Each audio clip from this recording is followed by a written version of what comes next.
পরীক্ষার রেজাল্ট দেওয়ার পর টপাররা যা করে ভার্সেস ব্যাকবেঞ্চাররা যা করে। কিন্তু পরীক্ষার রেজাল্ট দিবে, কত জানি পাস করবো নি।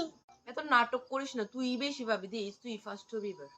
হ্যাঁ, অত নাটক করিস না আর মুখ লাগাস না, দেখা যাবে কে বেশি পায় আর কে কম পায়। চল এখন জায়গায়। আচ্ছা চল চল।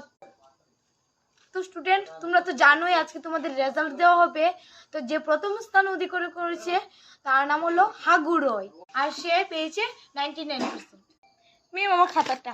আর যে লাস্ট হয়েছে তার নাম পাতমালা দাস। তো পাতমালা দাস পেয়েছে 35%। ম্যাম আমার খাতাটা। এই নাও। আমার 1 নাম্বার কই কমছে। কি রে, তাই কান দেখে রে, তাই কি আমার তো কম নম্বর পাইলো না কিতা। দাঁড়া তো জিঙাই লই। কি রে তুই কানতে সত কে রে এমন ভাবে, তুই কি আমার তো কম নম্বর পাইছত না কিতা। না না, আমি 99% পাইছি, আর 1% জানি কই কমছে। কিতা তুই 99 ভাই কানতে সত, তোর নাম্বারে তো আমরা কাছে 3টা ফুলা ফাঁস করে লেবো, আমি তুই 35% ভাই এত খুশি। চুপ কর, নাটক বাইরে গান।